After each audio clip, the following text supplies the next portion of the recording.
Bien, bonsoir. Et science, tout ce temps, ça n'a pas été facile. J'ai dû vous faire écouter de la musique pendant un peu plus de 30 minutes. Mais après le direct, je m'arrangerai à ce que la vidéo soit coupée et que nous puissions commencer exactement au moment indiqué. Voilà, donc pour ce soir, comme je l'ai promis, nous allons faire un petit tour dans Excel. Le logiciel Excel, c'est un logiciel que nous utilisons tous, enfin du moins pour la plupart, ceux qui sont dans le monde professionnel, que l'on soit comptable, que l'on soit auditeur, que l'on soit gestionnaire, que l'on soit même un manager, qui que l'on soit. L'outil Excel est un outil qui est devenu incontournable. Donc je veux quand même m'assurer que je m'entends bien. Et si vous êtes là avec moi, que vous me recevez très bien, merci de faire un petit signe. Voilà. Oui, merci de faire un petit signe de la main. Bonsoir Narcisse, nous t'entendons bien. Juste un petit pouce. Et là, je saurai que je suis bien entendu. Ok, je me reçois très bien. Donc ce soir, sans tarder, le but de la session de ce soir, c'est de partager autour du logiciel Excel. Donc nous allons rapidement voir quelques éléments.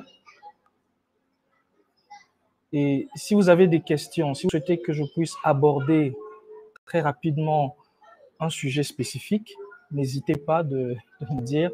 Comme ça nous évitera de traîner sur des choses que nous connaissons, qui sont plus ou moins évidentes quoi, pour la plupart. Voilà, donc Excel est un tableur. C'est un tableur, c'est-à-dire un logiciel qui permet de gérer des tableaux, gérer également des bases de données. Pour ceux qui ne le savent pas, oui. Avec Excel, on peut gérer des bases de données. On peut concevoir des tableaux, concevoir des calendriers, concevoir des programmes pour des grands projets. Tout c'est possible dans Excel. Et au-delà de l'activité qui consiste à enregistrer des informations ou faire des choses de façon routinière, Excel a des outils, a des moyens de vous faire gagner du temps grâce aux formules, grâce également à beaucoup d'autres outils que nous n'aborderons peut-être pas ce soir, mais nous allons avoir juste un petit aperçu. Moi, de mon parcours professionnel, j'ai beaucoup aimé un outil formidable, c'est celui des formules, les formules recherche V. Recherche V, donc, qui est une formule qui vous permet de retrouver très rapidement des données quand vous avez une grande plage de données, par exemple, et que vous voulez faire des correspondances. Recherche V vous permet très facilement de vous retrouver. Vous pouvez avoir, par exemple, une liste de correspondances d'une salle de classe ou bien des dossiers, par exemple, des codes de dossiers, et à côté, vous avez la description de ce dossier. Et Excel vous permet facilement de vous retrouver quand vous devez gérer une grande base de données. Également, si vous devez faire des calculs importants, grâce à la formule recherche V, vous pouvez très facilement vous retrouver. Donc, comment fonctionne la formule recherche V? Dans notre cas d'exemple, par exemple, nous avons deux tableaux, deux tables données. On nous dit par exemple que les pommes ont une quantité de 50, les viandes de bœuf une quantité de 50 aussi, poulet 30, porc 10, ainsi de suite. Ce premier tableau-ci peut représenter notre base de données, une base de données quelconque. Mais il se peut que vous soyez dans une feuille, lointaine, où on vous demande des informations de façon isolée. Alors, comment vous retrouvez dans ce cas de figure? Là, par exemple, nous avons une cellule pomme. On nous dit de retrouver la valeur de la valeur pomme, par exemple. Quelles sont les valeurs des pommes? Alors, pour ce faire, nous allons écrire la formule. Donc, je vais taper égal, recherche V. Donc, je suis allé un peu vite, mais quand je tape recherche, Excel me propose déjà des formules. Excel me propose déjà des formules qui commencent par recherche. Et parmi elles, il y a recherche H, il y a recherche V et il y a recherche tout simplement. Nous, ce qui nous intéresse, c'est recherche V. J'ai soit la possibilité de double-cliquer sur recherche V, ça va marcher, ou bien je me positionne sur recherche V avec mon clavier, la touche directionnelle, je vais vers le haut, tabulation, ça va me donner la formule et me demander déjà ce que je veux insérer dans ma formule recherche. Première des choses à faire, quand on a la recherche, quand on a la formule de recherche, ce qu'il faut rentrer, c'est la valeur cherchée. Notre valeur cherchée, elle est juste à côté, il s'agit des pommes. Je vais cliquer sur pommes. Et automatiquement, Excel m'a sélectionné la cellule C22. Pour aller à l'argument suivant, je vais taper point virgule. L'argument suivant, c'est-à-dire l'élément suivant de ma formule, il me demande la table matrice. La table matrice, c'est la table, c'est l'environnement dans lequel on va faire cette recherche. Où est-ce que je vais faire cette recherche? Moi, je vais faire la recherche de la pomme dans ce tableau-ci que vous voyez, fruits quantité. Donc, je vais cliquer sur pomme, mais je ne vais pas seulement m'arrêter là, je vais aussi prendre les quantités. Je vous dirai un peu plus après pourquoi. Donc, je sélectionne toute cette table. Je vais laisser ainsi. Je vais à l'argument suivant. L'argument suivant me demande l'index. L'index, c'est le numéro de colonne. C'est-à-dire le numéro de colonne. C'est la correspondance du numéro de colonne. Chez moi, ici, dans mon tableau, on a les fruits qui sont sur la première colonne et les quantités qui sont sur la deuxième colonne. Donc, mon index ici sera donc 2. Je vais choisir 2 pour l'index. Et l'argument suivant, je clique encore, j'appuie sur mon clavier la touche point virgule et il me demande si je veux faire une correspondance exacte ou approximative. Ne vous égosillez pas à chercher à comprendre pourquoi correspondance exacte, à quoi ça correspond ou quoi. Allez directement à correspondance exacte, puisque c'est ce qui nous intéresse. Et c'est ce que nous avons fait, correspondance exacte. Je peux taper entrée directement, mais je vais, pour les bonnes manières, je vais fermer la parenthèse et je tape entrée.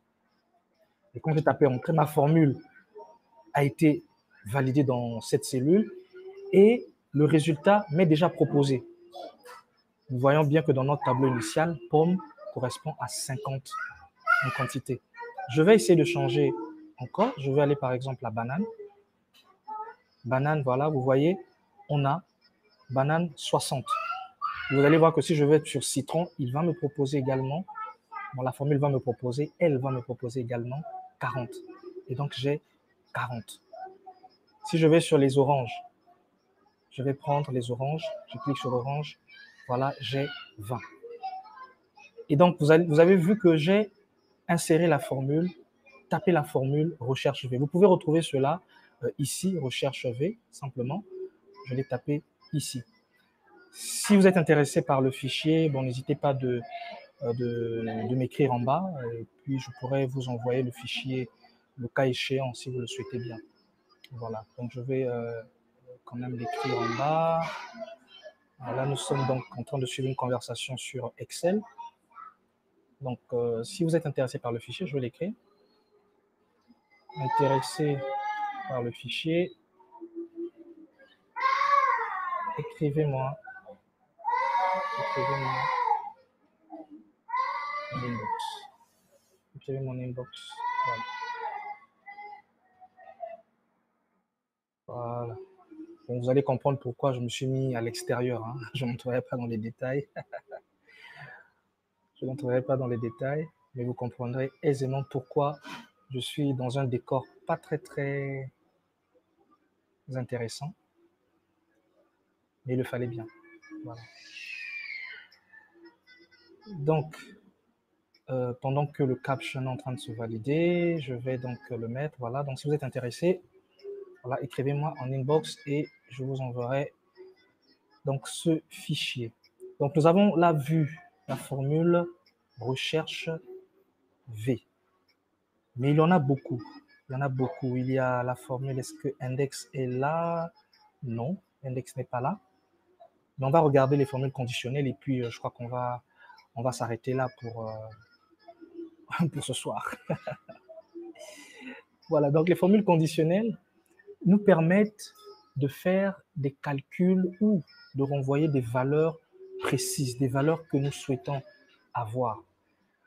Vous pouvez avoir, par exemple, une base de données où il y a plusieurs informations, mais dans ces informations, vous souhaitez ressortir des données spécifiques. Et là, pour le faire, vous aurez besoin des formules conditionnelles. Les formules conditionnelles sont toutes celles qui utilisent le si. Et donc, vous avez si. Donc, vous pouvez utiliser si simplement ou bien somme si. Dans le cas de figure, on est avec somme si. Je vais voir, est-ce que nous avons la formule si d'abord. Et d'abord sur le si. Voilà. Par exemple, pour la formule si, c'est une formule très simple. Est-ce que nous avons une instruction qui peut nous dire ici comment ça se présente?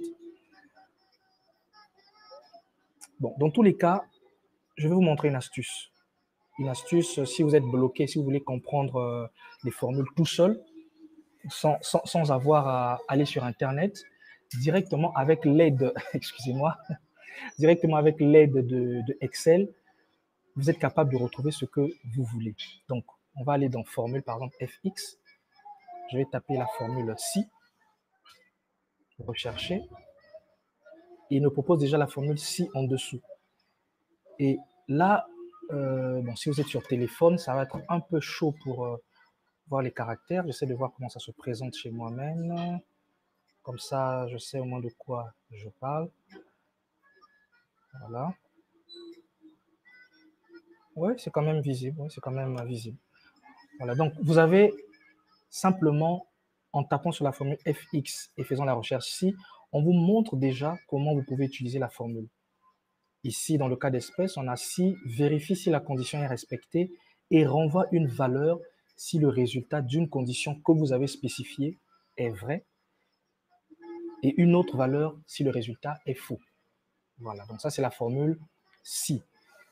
Donc on va par exemple, on va prendre un exemple, hein. Je vais prendre la formule si en question. Quel cas on va prendre? Instruction si. Donnez-moi une minute, je vais m'assurer de quelque chose. C12. Ok.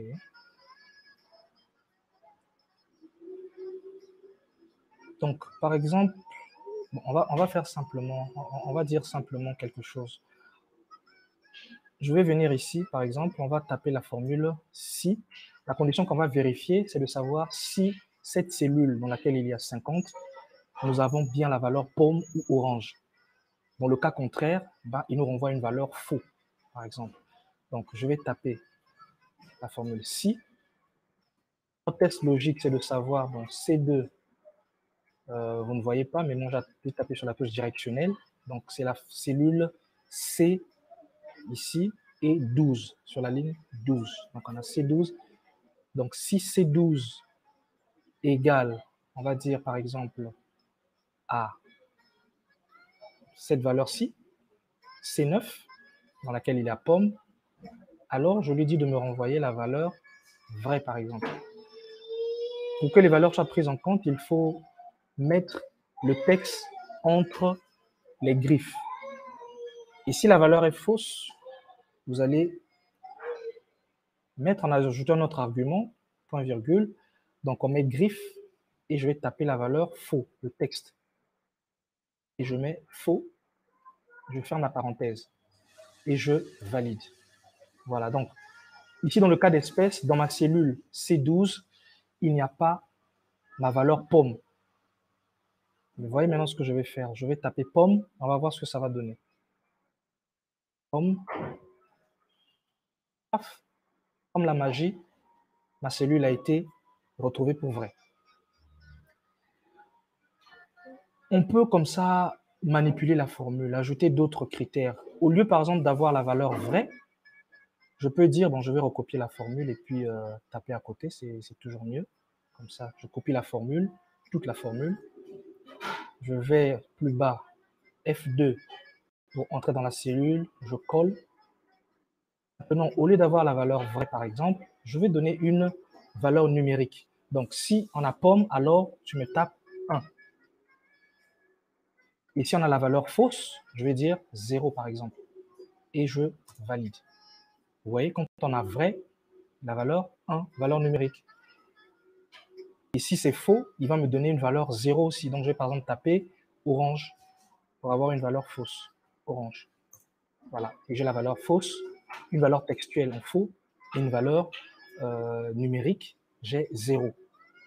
Donc, pour récapituler, dans la formule si, et c'est comme ça dans toutes les autres formules, hein, quand vous voulez utiliser du texte, alors vous devez utiliser les griffes. C'est sur la touche 3. Voilà. Donc, vous utilisez les griffes et vous entrez votre texte tel que vous le voyez ici, là, dans la barre de formule que j'ai mis ici. Voilà. Donc, et si vous voulez utiliser des chiffres dans votre formule, ben vous allez directement et vous avez votre résultat tel que vous le souhaitez. Voilà donc pour les formules conditionnelles, la formule conditionnelle. Maintenant, il y a autre chose, on peut aussi utiliser des formules beaucoup plus complexes. Là, c'est la formule, la fonction si, comme je l'avais dit plus tôt, la fonction somme si par exemple, elle va nous faire des sommes si la condition est vérifiée. Par exemple, dans cette plage de données, si on fait la somme, bon, moi je vais taper Alt et plus, voilà, ça me donne directement la formule. J'ai un résultat global de 510. Mais je peux par exemple choisir de n'afficher que des valeurs séparées. Par exemple, des valeurs, des sommes de pommes d'une part, et je veux aussi par exemple les sommes des citrons d'autre part, ainsi de suite. Comme ça, je peux répéter ce que je veux de cette manière. Mais là, je vais être obligé d'utiliser des formules conditionnelles. La fonction conditionnelle, je veux dire. Donc là, je vais mettre citron. Et la formule par excellence, c'est la formule somme si. Donc je vais taper somme si par exemple. Somme. Voilà, je choisis, comme on l'avait dit un peu plus tôt, je tape un début de ma formule et Excel va déjà me proposer des formules. Est-ce que c'est assez visible ici? Je regarde sur mon téléphone comment ça se présente chez vous qui me suivez sur le téléphone. Oui, je crois que ça passe quand même. Voilà. Donc la formule si, je tape tabulation et ma plage de laquelle je vais tirer mes critères, c'est la plage de fruits par exemple. Et là, je vais taper aussi F4. Je vous dirai dans une autre forme, dans une autre vidéo, pourquoi il faut taper F4. Mais pour ceux qui le savent, déjà, c'est en fait pour figer cette plage de données. Comme ça, si je répète la formule quelque part, je n'ai pas de problème. Donc, la plage de données, c'est la plage où il y a les fruits, point virgule. Maintenant, mon critère, ça va être la cellule que je veux. Chez moi, c'était la cellule dans laquelle il y a pomme. Donc, c'était C17. Donc, je vais, comme je n'ai pas visible chez moi, sur le clavier, je vais taper la touche directionnelle de gauche. Et ça va directement me pointer sur C17. Et là, je me suis mis sur C17. Je tape encore F4. Je tape 2 fois. Non, je tape 3 fois. Comme ça, c'est en colonne. Et finalement, je vais choisir quelle est la plage, quelle est la somme des plages. Où est-ce que je vais calculer mes données? Donc, ce sont les quantités que je veux. Donc, je vais prendre toute cette plage de quantité-là et je vais aussi répéter la même chose, F4, pour figer cette plage de données. Et quand je suis OK, je tape sur Valider. Et la valeur qui m'est donnée pour les pommes, j'ai 150. On va vérifier si c'est vraiment ça. Donc, j'ai une première pomme ici, pomme. Je maintiens sur CTRL pour faire une sélection multiple. J'ai encore des pommes ici. OK. J'ai gardé CTRL maintenu. Je continue à chercher les pommes. Voilà, encore pommes. Voilà, j'ai eu 3 pommes. Et quand je vérifie en bas sur la barre de tâches de Excel, ça m'a calculé exactement le nombre. Bon, j'ai mon visage qui vous empêche de voir ma barre de formule. Non, non, vous la voyez très bien, voilà. Donc j'ai comme ça 150 en valeur pour les pommes. Si je change de valeur ici, je vais pour les oranges. Je choisis les oranges, ça me donne 60. Essayons de vérifier nos oranges, voilà. On fait la même chose. Je maintiens contrôle pour la sélection multiple. Je clique une première fois sur orange. Je cherche encore orange. Une deuxième fois sur orange. Je cherche encore des oranges ici. Voilà, j'ai une troisième fois pour les oranges et j'ai 60 et c'est bien la valeur de somme-ci que ça m'a donné. Voilà donc pour les oranges. Donc je peux comme ça faire un tableau propre où je n'ai pas de doublons. Hein, je peux prendre encore d'autres valeurs. Je vais mettre ici par exemple.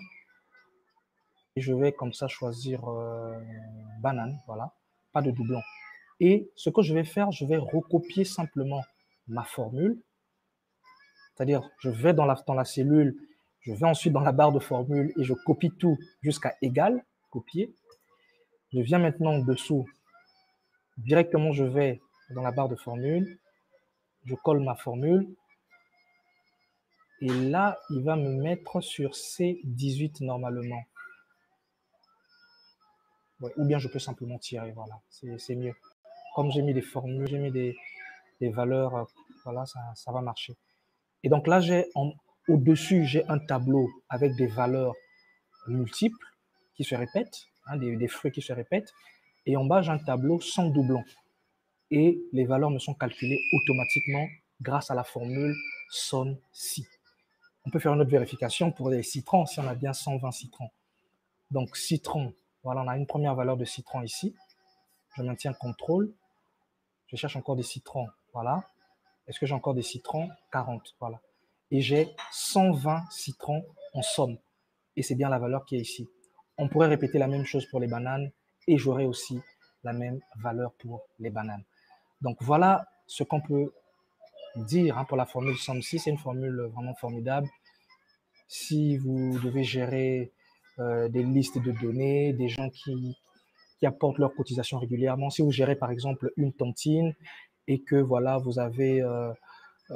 devez gérer les cotisations de tout un chacun, ben oui, grâce à la formule SOM-SI, vous êtes capable de ressortir des valeurs que vous souhaitez, rapidement sortir des reportings, des rapports qui pourront vous aider aussitôt. Voilà. Donc voilà pour ce soir, ce que je voulais partager. On pourrait bien faire plus, mais on se fixera un autre rendez-vous et je prendrai le soin de mettre l'annonce en avance et pourquoi pas recueillir vos questions si vous souhaitez qu'on aborde un sujet précis. Comme ça, on saura au moins où est-ce qu'on va de façon plus précise et ce sera beaucoup mieux, beaucoup plus abordable pour nous tous, quoi. Voilà donc ce que je peux dire. Sinon, Excel encore, c'est un outil formidable. J'encourage les gens à l'utiliser énormément. Je me souviens d'un petit acronyme qu'un ami me proposait. Je me faisais appeler comme ça à l'époque, mais après, bon, ben, le temps a changé, j'ai carrément zappé ça. C'est tech évangéliste. C'est-à-dire, j'avais pour habitude d'encourager les gens à utiliser des outils.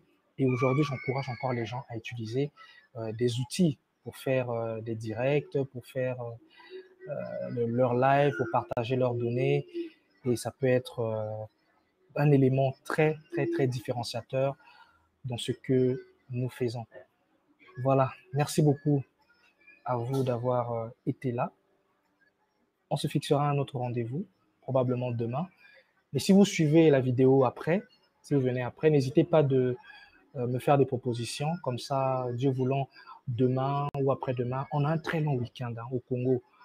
Non seulement aujourd'hui est férié, mais demain également est décrété férié. Donc, nous pourrons mettre à profit ce temps libre et partager comme ça des données des informations qui pourront nous aider à nous développer, à faire les choses mieux que nous le faisions habituellement. Voilà donc pour ce soir, je vous remercie de m'avoir suivi. On se dit donc à très, très, très bientôt pour un autre direct qui, je le souhaite, sera beaucoup plus régulier. Ciao, ciao. Merci d'avoir été là.